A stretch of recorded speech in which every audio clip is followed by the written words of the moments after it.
Glad that you could join us here. It's Thank you great. very much. Oh, it's great. So it's a little true-false thing happening We're going to here. have some fun here. We've been here a long time. Yeah. And so I want to check out, the viewers and yourself. Let's see what we've learned and what's going to happen and what we can expect actually in 2025. Very important stuff here. Okay, so real estate, true or false? Let's go with that first question.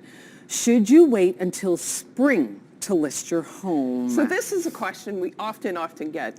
And what we're seeing right now, especially with the mild weather, thanks to Melissa, is the fact that we're already seeing a spring market. Yet, yes, we are still have snow and have the cold spring. So a lot of people feel like they have to wait until the spring. Okay. Yet, if you don't have a lot of landscaping, maybe not. And you also have more competition. But if you have a pool, let's showcase the pool. And so a few of the listings that I have coming up with the pool, we're waiting. So it depends on the home. It depends on the home. All right, next question. Here we go. Okay, listing at a higher price leaves more negotiating room. This is a big one that I feel very strongly about. So as Canadians, we are very, very polite. And the true of the fact is that if you price higher, you may actually get less audience. You may get less people coming through because they're expecting higher level of finishes. They're expecting the quartz or the granite. They're expecting the fourth bedroom, etc. So when you price higher, you may find that you don't have the audience and the buyers coming through your home. And a price drop is never a pretty thing to go through. I see. So it's not necessarily true here that listing at a higher price leaves more room for negotiating. It could actually not benefit you if you're selling your house, right? If anything, you'll probably, when you list at a higher price and then you have to price drop and adjust your price, is the fact that then people see that price drop and it just doesn't look good. You've missed the first time when you list your home. You get the most audience within the first 2 to 3 weeks. Once you pass that, then your home actually gets a little stale on the market, and people miss out on it. Okay, and then if you do have to drop the price, it does, when you see that kind of crossed out sign, it does make some buyers anyway might think, well, maybe we'll wait a little bit longer and we'll see if the price goes down. Okay, all right. Next up, property taxes are typically based on the assessed value of the property. This is very true. Okay. So the assessment value is really important. And I was talking with a new client yesterday, actually. An assessment value is very important in regards to your home. Because if it's assessed at a value and someone has bought it at a higher value, the bank and or your mortgage broker may not approve your purchase. So let's say, for example, Rosie, your house was valued at $500,000. And someone bought it for $650,000. If it's assessed at $500,000 and the bank says, the deal will not go through and it will fall apart. At the same time, though, if the bank assesses it at, let's say, $480,000, then your taxes are really good, and if anything, to your benefit. So it's really important to know what your home is assessed at. Okay, very good. And the longer the home is on the market, the more negotiable the deal. Not necessarily true, and I think that a lot of our viewers believe that.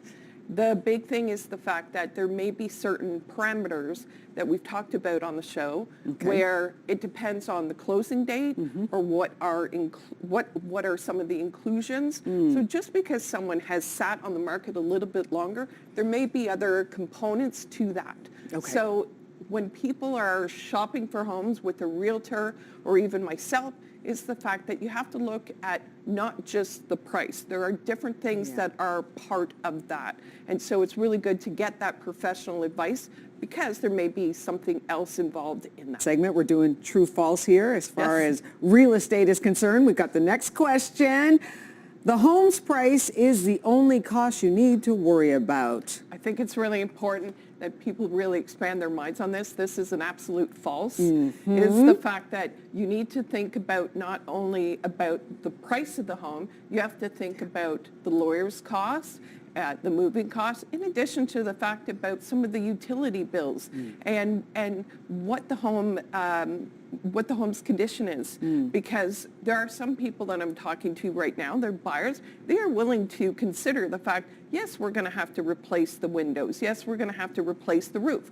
Yet we're going to do the work, and so we're looking at a lower price value. Yet if you're looking for a very pretty, shiny home with everything new, you still have to deal with the fact that if you're looking at a large home, you still have to heat it, you have to cool it, and that kind of thing, or the landscaping. So you really have to look at the whole picture, because there's never anything worse for me as a realtor to see clients where the fact that they're spread too thin. Yeah. So you never want to be that horrible saying, it's called house poor. Right. But we want people to enjoy their home and then have the ability to go on vacation wherever they wish to. Factor in the other costs. It's not Absolutely. just simply the price of the home. Okay, thank you, Colleen. Next sentence here, we've got a home passes or fails a home inspection. Yes.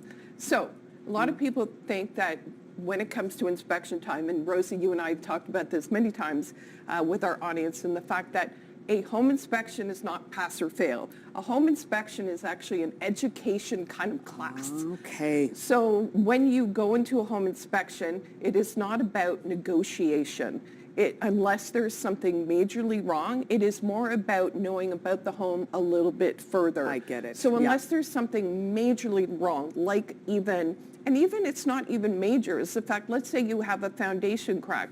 Well, then you negotiate in the fact that, yes, someone needs to fill that in. Most of us actually have foundation cracks.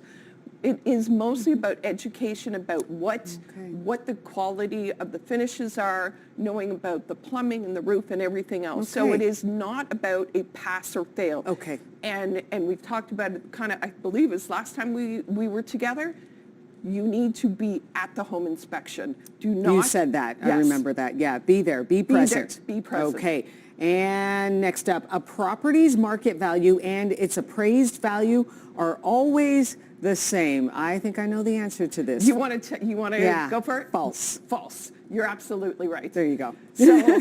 So the key is, and this is crucial when it comes to, again, we talked about it in regards to your finances, is the fact that if your property value is higher than it's appraised, then sometimes you will have problems with the financing. So it's really important to understand that you can't, even though we all think our houses are castles and perfect and everything else, you really need to look at what the true value is. Okay. Because at the end of the day, even if you got for Rosie's house $1 million, there you go. The bank is going to go. Okay. No. Colleen, we've got a viewer question for you, okay? Barbara would like to know, she asks, is there a percentage you should spend on renovating before selling? Example, if you spend $20,000 on a home worth $60,000, will you get the value increase to, say, $700,000? What do you advise your clients? I love this. That's Thank a great you so question. Much. I get really excited about these questions. Thanks, actually. Barbara. So, Barbara, it depends on where you are going to spend your money. Okay. So right now I am working with a client, and he has spent time to update his counters, and he painted his kitchen, and I will actually he spent only like $10,000, and I can probably get him 40 or 50 more. So Barbara, where are you located? Where are you putting your money? Have you gotten a stager in to say where you're going to put the value? Because there are things that you will 100% get back, if not more, or do you have those contacts? So I would love to talk to Barbara because I get really excited about these questions. I saw that. That is so great. Well, that concludes our section here of Ask the Expert. And thank you very much, Barbara, for that question. Thank you, Colleen. Thank you, Rosie. Always a pleasure to talk to you. Once again, if you want to reach out to Colleen Lyle at TrinityStone Realty, there's her information on screen, 613-417